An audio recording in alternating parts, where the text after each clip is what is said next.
We're told that in Medina, a man once came to Imam Sajjad a.s. and said to him, Yabna Rasulillah, my daughter is getting married and I would love if you would participate at her wedding. The Imam said to him, I am in a state of mourning and I'm not able to come to this wedding.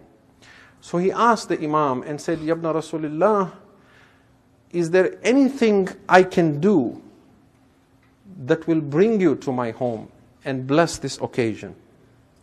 And Imam Sajjad said to him, yes, if you keep the majlis of my Baba Hussain, I will come.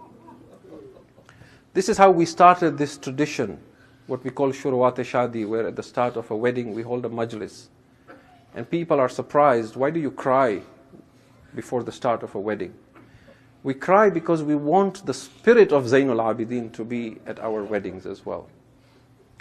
So the man says, I kept the majlis of Hussain and I invited poets and people came and the poet went up the pulpit and began reading Marthia and people were crying, but my Imam was nowhere to be seen. He said, I thought to myself, it is not like my Imam to promise me and then not show up. So he went out looking, waiting at the door, when will Ali ibn al-Hussein come? He finally thought, let me go out to the road and see perhaps he is approaching from outside. When he stepped outside his house, he found Imam Sajjad arranging the sandals of the Azadar. Mawla, you should be sitting inside.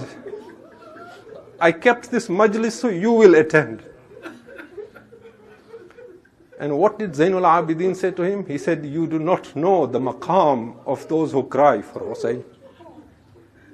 So an Imam serves the Azadar of Hussain. And that is why when you go to Karbala, many of you go for Arba'een, you see this ihtaram. Generally when you go around Iraq, you don't find people giving you this sort of hospitality. But when you walk from Najaf to Karbala, they want to polish your shoes, they want to press your feet. They beg you, Zair, please take something from me. Those who can't afford to give you food, they hold a box of tissue. Take something from me, ya Zair. Why? Because they know what they get back in return for this. This is the blessing of the Azadar. And that is why I say to those who volunteer at the Majlis of Hussain, you are blessed with this opportunity, but treat the Azadar of Hussain with immense respect, because they are not your guests, they are the guests of Zahra alayhi salam. Ajrukum ala Allah.